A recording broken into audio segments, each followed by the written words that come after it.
વહુ, હા મમ્મી. આ તાર પપ્પાની દવા ખાલી થઈ ગઈ છે ને, તો તું દવા લેતી આવજે. તાર પપ્પાને છે ને ડોક્ટરે લીલા નાળિયેર પીવાનું કીધું છે, એટલે 2 નાળિયેર લીલા લેતી આવજે. અને વસમાં છે ને મોસંબી ને એવું બધું મળતું હોય ને ફ્રૂટ એ લેતી આવજે. હા વાંધો નહીં, લઈ આવીશ. લાવો, કઈ દવા લાવવાની છે?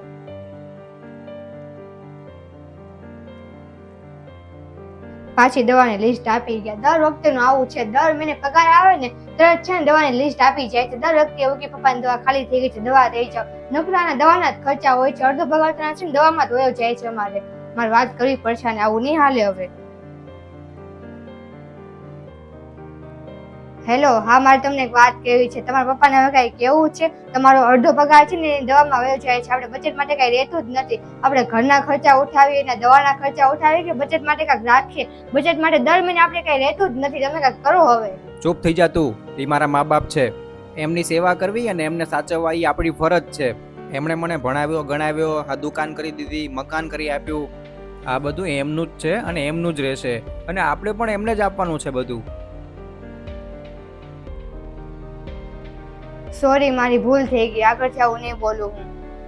ના ના, એવું નહોતું. મને છે ને આપણા ફ્યુચરની ટેન્શન થતી હતી ને, એટલે પછી મેં તમને ફોન કર્યો. હા, હું આગળથી આવી ભૂલ નહીં કરું. હા, કાંઈ વાંધો નહીં. હા, મૂકું.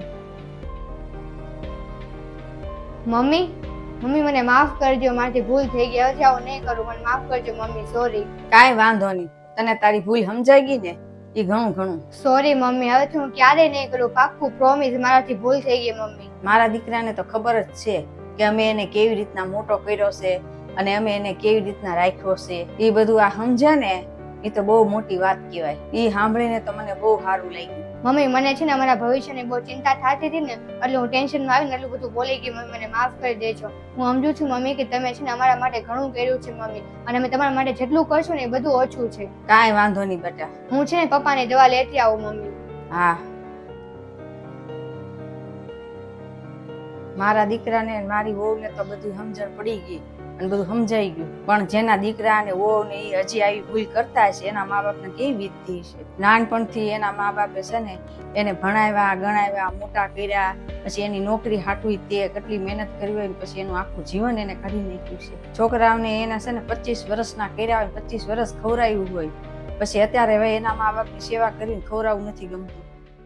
હેલો મમ્મી, શું કરે છો? હા જો ને, ઘરનું બધું કામ કરીને બેઠી છું, પણ તું શું કરે છો? મારી તો તું વાત જ ન પૂછ મમ્મી. હું તો હવે હેરાન થઈ ગઈ છું. શું થયું એવું? મને તો ક્યાં. અરે મમ્મી, તમે મને ક્યાં ફસાવી દીધી? જો બટા, એવું ન બોલ. તને કાઈ તકલીફ હોય ને તો મને કે. મમ્મી, અહીંયા મારે છે ને રોજ વહેલા જાગીને છે ને ઘરનું કામ કરવું પડે છે. જો બટા, તું અહીંયા 9 વાગે જાગતી ને એટલે તને એવું લાગે, પણ તું હવે છે ને ત્યાં સાસરે છો એટલે તારે છે ને ત્યાં વહેલું જાગવું પડે, અને ધીરે ધીરે તારે બધી ટેવ પડી જશે. હારું મમ્મી, ઈ ટેવ તો હું પાડી દઈશ, પણ મારા સાસુ છે ને મને વાતમાં ટોયકા રાખે છે, મને બહુ ખીજાયા રાખે છે. ઈ ઘરના મોટા વડીલ છે, થોડી ઘણી ભૂલ કાઢે તો એમાં શું થઈ ગયું?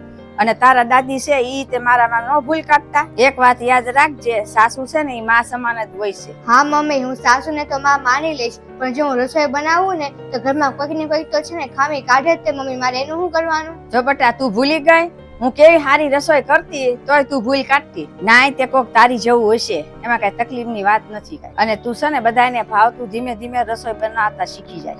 મમ્મી, મેં તને આટલી બધી વાત કીધી તોય તે એકે વાતમાં છે ને મારી સાઈડ ન લીધી. કેમ એવું? જો બટા, આવું તો બધું હાલ્યા જ કરતું હોય, પણ મારે તારી સાઈડ લઈને તારા ઘરમાં ઝઘડા નથી કરાવવા, અને તારે છે ને થોડીક ટેવ તારે બદલાવી પડશે, અને તું તમારી સમજદાર દીકરી છો ને. હારું મમ્મી, લે હું ફોન મૂકું છું અને એક હારી વહુ બનવાનો ટ્રાય કરીશ.